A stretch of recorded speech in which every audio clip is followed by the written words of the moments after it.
Bonjour et bienvenue à la Minute Grammaticale de l'École de langue La Cité, épisode 18. Aujourd'hui, on aborde le comparatif. Il existe trois types de comparatifs. Le comparatif de supériorité, d'infériorité et d'égalité. Examinons les quatre grandes catégories grammaticales qui peuvent être comparées. Les adjectifs, les adverbes, les noms et les verbes.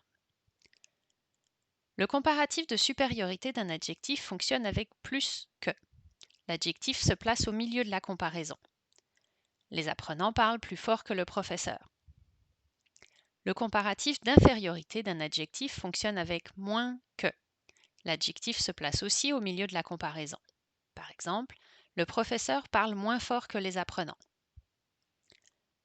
Pour le comparatif d'égalité, il fonctionne avec aussi que. L'adjectif reste encore une fois au milieu de la comparaison. Par exemple, mon cours de français est aussi intéressant que mon cours d'histoire.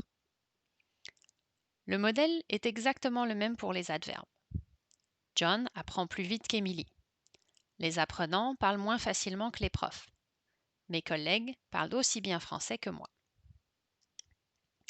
Je voudrais attirer votre attention sur trois points en particulier. L'adjectif bon au comparatif de supériorité devient meilleur. Par exemple, mon professeur de français est meilleur que mon prof d'anglais. L'adjectif mauvais au comparatif de supériorité devient pire. Par exemple, le prochain test sera pire que le premier. L'adverbe bien au comparatif de supériorité devient mieux. Certaines méthodes d'apprentissage sont mieux faites que les autres. Pour ce qui est des noms, la comparaison introduit une idée de quantité, et pour cela, on a besoin d'ajouter la préposition de, comme dans beaucoup de, un peu de, pas de.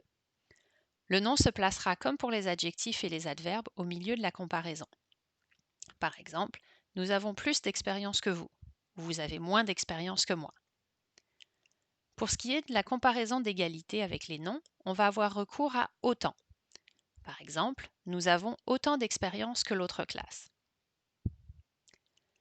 Nous arrivons maintenant à la dernière catégorie, les verbes. Étant donné qu'ils portent l'action, les verbes vont apparaître avant les éléments de comparaison. Pour la supériorité, Julien étudie plus qu'avant. Pour l'infériorité, le prof doit parler moins que ses apprenants.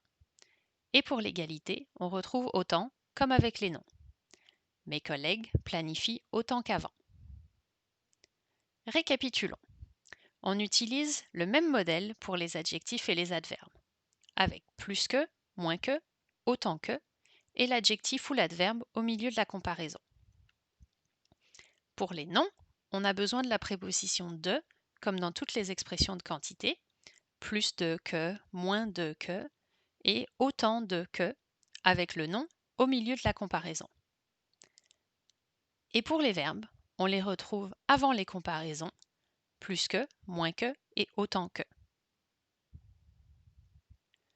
C'est tout pour aujourd'hui. On se retrouve au prochain épisode.